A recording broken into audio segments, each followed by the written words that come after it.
easy to brand into something extreme. Now here's where it gets crazy, because Sexyy Red didn't just blow up with sexual lyrics. She blew up with a blueprint older than slavery itself. The Jezebel stereotype. The idea that black women are only valuable when they're sexual, reckless, uncontrollable. The industry repackaged that into a 2023 marketing plan. Every rollout step matched the stereotype perfectly. Explicit lyrics, explicit visuals, explicit persona. Controversy is branding. Self-deprecation dressed as confidence. They didn't market her as an artist. They marketed her as a symbol, a stereotype with a beat behind it. And the industry loves this stereotype because it's profitable, cheap to produce, easy to meme, guaranteed to spark arguments, guaranteed to go viral. And they pushed it heavy on the youngest, most impressionable audience. Black girls who didn't know they were watching a character built in a boardroom. And bro, once you really zoom out, it becomes obvious. Every scandal hit at the perfect time, like the universe was running PR for her. But let's be real, this wasn't the universe. This was the industry strategy. Kids singing Pound Town, viral gold. A teacher begging parents to stop playing her music, even more gold. That's heart-wrenching. It's horrifying. It is horrifying. Your 5-year-old daughters are asking to listen to Pound Town. Your 5-year-old daughters are asking, can we hear Pound Town? I'm playing them and they are asking me, can we hear Pound?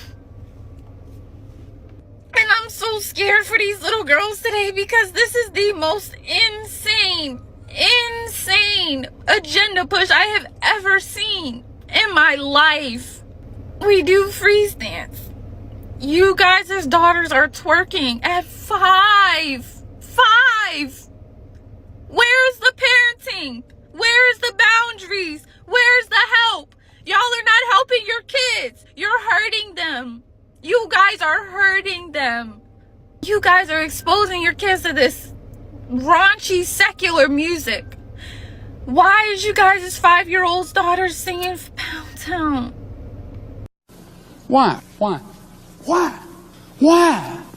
Showing up to a school smelling like weed, nuclear gold. And that tape leak, bruh. Anyone with a working brain knows that wasn't an accident. The timing was too perfect. The rollout was too aligned. The attention spike was too convenient. And guess what? It worked. The numbers went crazy. Her mistakes were moving like marketing tools. Her controversies were acting like commercials. Nothing slowed her down because everything played into the persona they wanted. Shocking, chaotic, sexual, unfiltered, the exact product they were selling. You don't get punished when you're doing exactly what the machine wants you to do. Now this is where the story flips from rapper blew up to, oh nah, this was coordinated. Gamma didn't just work with Sexyy Red, they launched her like a tech product. Larry Jackson, former Apple Music Global Creative Director, left one of the most powerful music platforms on earth, and suddenly, Sexyy Red is getting industry-grade distribution, TikTok dominance, and playlisting like she came out the womb with an iPhone contract.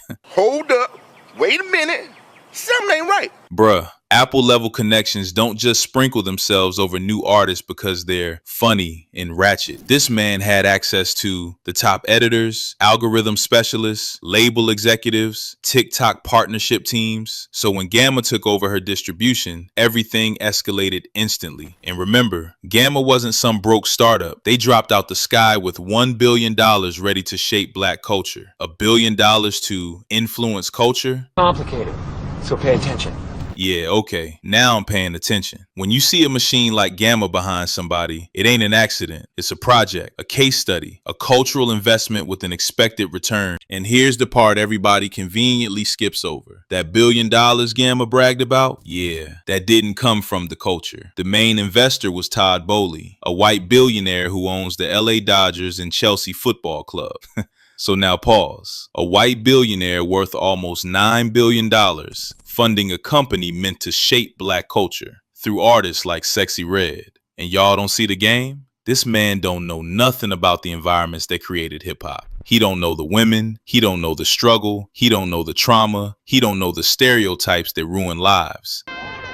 You don't know nothing about us. But he does know which images generate profit. He does know shock sells. He does know dysfunction goes viral. And when billionaires put money behind something, they ain't betting on empowerment. They're betting on engagement, controversy, and control. The Sexy Red brand was profitable because it was outrageous, and billionaires love outrageous when it passed their pockets. Now let's really talk, because this ain't new. Ice Cube been telling y'all this shit. Labels don't walk in rooms telling artists what to say. They don't gotta. They just make sure the most destructive messages are the ones that get through the gate. Let's take rap music. Let's take it. Same people who own the labels own the prisons. The records that come out are really geared to push people towards that prison industry. But they didn't make you write those lyrics. It's not about making somebody write the lyrics. It's about being there as guardrails to make sure certain songs make it through and certain songs don't. Certain flavors are exposed on the record. Record company guys sit around and tell the artists, this is hot, say that, do this. Songs about healing, songs about unity, songs about discipline, songs about self-worth. Yeah, those don't fit the playlist. But lyrics about sex, chaos, disrespect, violence, dysfunction, oh yeah, that gets greenlit immediately.